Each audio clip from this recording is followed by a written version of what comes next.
자, 그럼 이준석 후보에게 발언 기회 넘기겠습니다. 예, 오늘 저희가 사회 갈등을 극복하는 방법에 대해서 이야기하고 있는데요. 사실 최근에 대한민국에 여러 가지 갈등 상황들 중에 우려를 살 만한 지점들이 있었습니다. 몇 년 전에 전장현 관련해서 지하철 시위라는 과정에서 정말 4호선을 타는 100만 명이 넘는 그런 시민들의 발을 묶어가지고 자신들의 뜻을 관철하는 것이 옳은 거 아니냐에 대해서 많은 시민들이 갑론을박을 했습니다.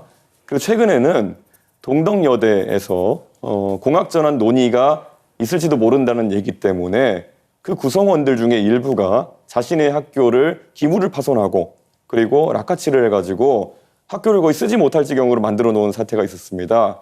그런데 한 가지 여기서 주목할 점은 민주당이 매번 등장해서 여기서 그런 행위를 한 분들에 대해 가지고 적극적인 옹호를 해왔다는 겁니다. 어제 한 기사가 보도됐는데요. 민주당 교육위 소속 의원 3분과 보좌진 1분이 이준석이 왜 거기에 오겠느냐, 이준석이 동덕여대 왜 방문하게 허용해줬느냐 라면서 동덕여대를 다그치고 그래서 동덕여대 측에서 결국엔 압박을 이기지 못하고 학생들에게 대한 손해배상이라든지 형사고발 조치라든지 이런 것을 풀어준 이런 사례가 있습니다. 그러면서 학교에 대한 종합감사를 하겠다 등 여러 가지 압박을 한 것으로 이렇게 보여지는데요.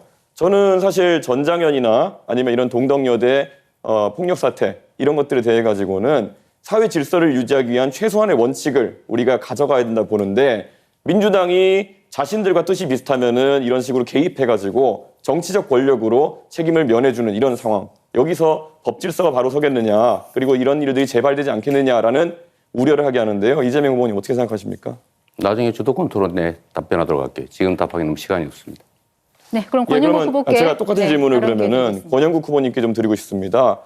이런 의미에서 민주노동당 같은 경우에는 앞으로 이런 사회 질서를 훼손하는 행위가 발생했을 때 민주당과 마찬가지로 만약 대통령이 되신다면은 옹호하는 스탠스를 취하실 건지 궁금합니다.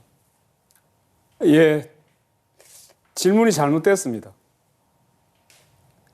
전장현의 시위가 왜 발생했는지, 동덕여대 여학생들의 시위가 왜 발생했는지 그것을 먼저 물어야 됩니다. 원인이 있고 결과가 있는 것이지 지금 이준석 후보는 결과에 따른 갈등 사항만 이야기하고 있습니다. 과연 그게 문제를 풀 수 있는 길이라고 생각합니까? 그 원인이 무엇인지 말씀해 주시죠. 그게 사회통합이라고 생각하십니까? 그 원인이 무엇인지. 그래서 다른 걸 하나 물어보겠습니다. 또 한 가지 아까 동덕여대 말씀은 제가 이렇게 정리를 좀 하고 싶습니다. 동덕여대의 그 학생들 아닙니까? 그 여성이든 남성이든 관계없죠. 학생은 학교의 당사자죠. 학교는 교육기관이에요. 이거를 형사고발을 해가지고 법정으로 가서 막 이게 일반인들처럼 그 치고받고 싸우는 게 과연 바람직하냐.